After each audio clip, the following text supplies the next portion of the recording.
where overall the public of Wisconsin supports a medical program. Now, we're more divided on issues such as what to do about if you want to do some sort of adult use or recreational program. So that's not what this bill does. This is what the overwhelming majority of Wisconsin says that they support. They want a controlled medical program. Now, there was gives and takes in this bill. Not everything in this bill is going to be something that everybody in the legislature agrees on, but that's not what good compromise legislation is about. Good compromise legislation is about figuring out where we can all agree and where we can get together and say, let's move forward with some sort of program. So I'm going to, in really brief, go over the high levels of this bill, and then we'll turn it over to a couple of the other representatives to talk about some of the personal aspects of this bill. So on the program, this would establish a medical registry for marijuana usage for medical purposes. This would establish through different fees and funds to allow for people to register to be caregivers and also to be registered as patients. In addition to that, it would decriminalize the aspect of if people are using this product for those medical purposes and are registered and properly transporting those medicines, then in fact they would not be obviously subject to criminal law. Furthermore, this bill would have state-run dispensaries. So that is something that a number of the people in the legislature have been very strongly supportive of. They want to have that because they want to try to make sure that so long as it continues to be a federally controlled substance at Class A, that in fact it's going to be closely controlled by the state of Wisconsin, and it's not going to be run with the individual private dispensaries. What's going to be allowed in this bill? It will not have smokable. That's something that some people have had disagreements on. But once again, this is trying to focus on the idea that this is supposed to be medicine. And so the forms that would be allowed under this bill would be nebulizers. It would allow for tinctures. It would allow for creams. It would allow for pills. Any of these types of alternative, more medicinal forms of marijuana. Let's see. What else do we want to cover here? The program, as I mentioned, would be state-run, and the way it's set up in the bill is it removes all opportunity for the state itself to be profiting off of this. That is one thing that in particular in some of the other recent bills we've seen with different taxes and things that have been in place, that the state could indeed take in revenue based off of the medical usage, and that's not something that the Republicans in the Assembly support. We want to make sure that we are not profiting off of sick people. We want them to be able to get the medicine as cheaply as possible to be able to use it for their various medical conditions. And so there are triggers in this bill so that even though it's self-supporting, if in fact more money comes in to support the program than is necessary to run the program, those fees will be reduced through a process through joint finance. Beyond that, I think those are the high-level notes of this bill. With that, I will turn it over to Representative Kitchens to talk about some of the reasons why we think this bill is so important. Well, thank you for being here again.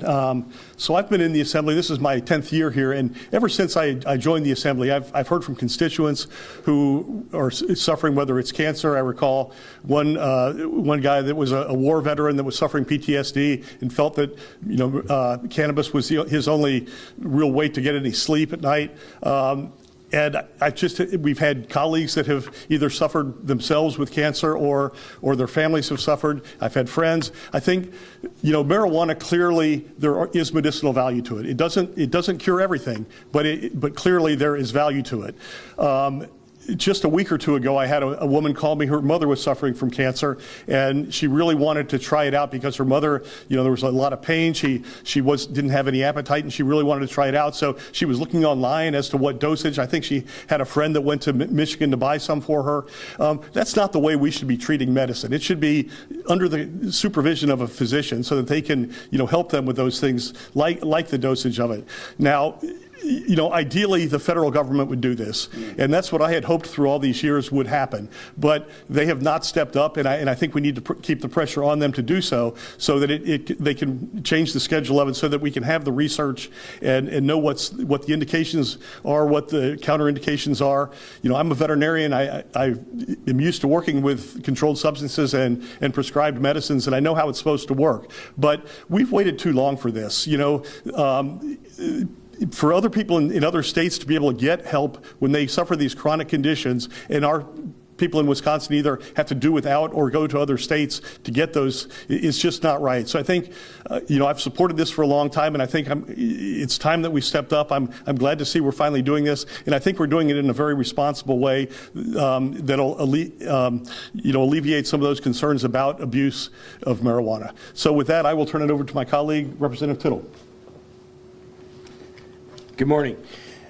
I wanted to talk about the personal aspect of it. There was a gentleman, I was out knocking on doors during one of the last campaigns, and he had mentioned, he goes, he said, just so you know, I'm in favor of medical marijuana. And he said, you have now made me a criminal. And I said, how is that? And he told me about his father having cancer, and his father not wanting to take the opioids for the side effects, for the pain. He had very restrictive movements, and he also had a lot of pain and lack of appetite. And so he went and bought some marijuana from somebody off the street, and thankfully it wasn't laced with fentanyl, because some of that stuff is actually being laced with fentanyl right now. And he actually gave it to his father, and he said, Dad, take 2 puffs off of this every night. And it helped him tremendously. Now, we're not going to do the smokables. We're going to do, but you can do it in a lot of different ways. And I think Shay talked about the different ways that we can get it. But he said, you got to pass medical marijuana for the people that are suffering here in the state of Wisconsin. This is not about recreational. This is about helping people that are suffering. And with the opioid crisis that we've seen in our past, we need to actually do stuff to actually help people. I've talked with people with MS. They're getting the stuff. They're going to Michigan, they're going to Illinois, and they're getting the help that they need. But now we need to give them the help that they need from the state of Wisconsin. With that, I think we'll stop here and take any other questions. Yes. Why is it so important that it is a smokeless option? Why is that a big deal to you guys, that that's not available to smoke marijuana? Well, once again, drafting a bill and trying to find agreement. There's disagreements on bills, and so we want to try to find something we can all agree on. So there's disagreement on that particular issue, but we can come together and say that we all agree on these aspects, the idea of the pills, the tinctures, the creams, etc. And if we can all agree on that, then let's move forward. On the concern with smokable, some of that concern will come, for instance, from some people in law enforcement. It's a lot more difficult to enforce related to, if there's a lot more availability of the smokable option, whereas if you've got a pill in a sealed box, you've got the tinctures, it's very obvious what it is, right? And so that's one of the concerns that we deal with through that. Now, like I said, there's disagreement on it, but if we could all agree on all the other ones, that's where we're going to try to move forward on. I did actually, before we take any more questions, I just want to briefly mention some of the conditions that are approved for getting medical marijuana under the bill. Would include cancer, HIV, AIDS, seizures and epilepsy, PTSD, like Representative Tittle mentioned, Alzheimer's, glaucoma, severe chronic pain as strictly defined in the bill, severe chronic nausea, severe muscle spasms, MS, ALS, that's what it is. Add the full name, ALS, that's what that is. And chronic motor or vocal tic disorder, Tourette's, inflammatory bowel disease, and any other terminal illness with a probable life expectancy of less than 1 year. So it's, once again, this is a strictly defined bill, a strictly defined policy that we can get agreement on. So, yeah, go ahead. If I could add to that, just on the ability to buy a smokable form of it, we're treating this like a medicine, and I don't know of any other medicine that is delivered in that way. There are bad side effects to smoking, both on the person consuming it and the people around them. So again, we want this to be, this is medicine here, and we don't want to confuse it with recreational. So I think that and the law enforcement concerns are the big reasons.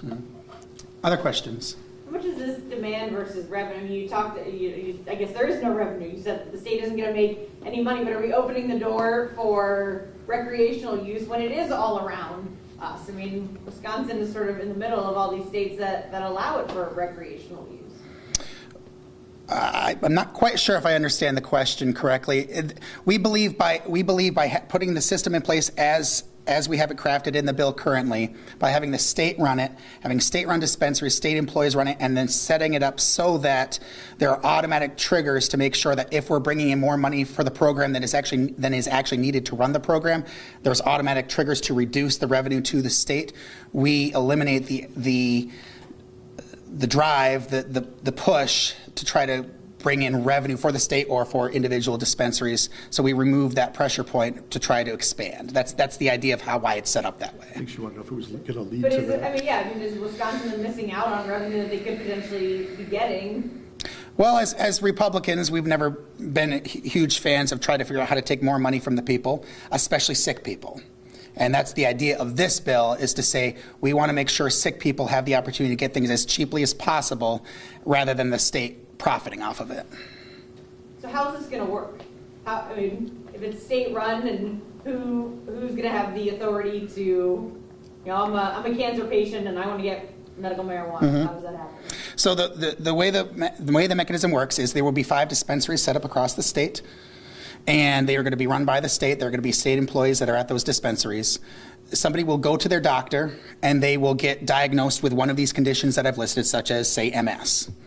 They will get diagnosed with that. They'll get the documentation from that. They will then go to one of those dispensaries, or their caregiver, who can also be registered with the state. Their caregiver will go there and say, here's the documentation from the doctor proving that they indeed have this condition. And then those state-run employees will say, okay, here's the proper dosage for that condition. And they will sell them the appropriate amount of creams, gummies, tinctures, whatever it is that they decide that they're going to use. And that's how the system works. The bill also states that a pharmacist will be at. A state pharmacist. The state pharmacist will be at the dispensaries, so they can help them as far as dealing with the different dosages and what have you. As we all know, when we go and get a prescription right now when we're sick, the pharmacist helps us to understand what we're supposed to take when. Mm-hmm. How much of a supply will someone be able to get? There's only 5 of these dispensaries, and how many millions of Wisconsinites could potentially qualify and go to their doctor? Well, if you look at the experience in other states, people who are actually seeking medical marijuana specifically tends to be a relatively smaller amount than, obviously, if you open it up for recreational. So we do not anticipate, I'm trying to remember now what Minnesota was for their program, but it was something that if we have similar numbers for population percentages, should be easily dealt with 5 dispensaries. Do we have another question? I thought I heard one. Yes. So it's not necessarily a prescription from the doctor? It is not a prescription from the doctor. It's a diagnosis from the doctor of the conditions listed under the bill, and then the pharmacist that's trained, is employed by the state, will say this is the proper dosage for that diagnosis. When will we see this all go into effect and this bill be passed? What's the next steps?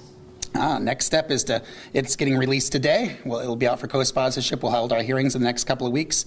I expect the Assembly certainly is going to pass this over the next few weeks before the end of February, and hopefully we'll see the same traction in the Senate as well. There will likely have to be a trailer bill because to get this program up and running will take some funding. Now, once it's actually up and running, it'll be self-sustainable. It'll have the fees and everything appropriate for it to make sure it continues to run. But at least on the front end, it'll take some direct funding, and that'll be in a separate bill to fund the program, as long as we get agreement with the Senate. So what are we looking at, 6 months, a year? It's all part of the legislative process. So hopefully I would hope that it would happen this year. Sooner than later. Yes. We're hoping for the people. But I mean, of it's Wisconsin. part of that. It's legislation is about give and take, and it will have to see where the Senate's on with it. If they're good with moving it more quickly, if they want to take till the next budget cycle, it's all a give and take. And so right now the Assembly is on board with moving it more quickly, and hopefully we'll see that progress. There will certainly be some time taken to set up the whole thing. So Yeah. I don't know that we know right now, once we have passed this, and I think the governor's indicated he would sign it. He did. But we don't know how long that would take. Yeah. All good. Thank you very much. Thank you.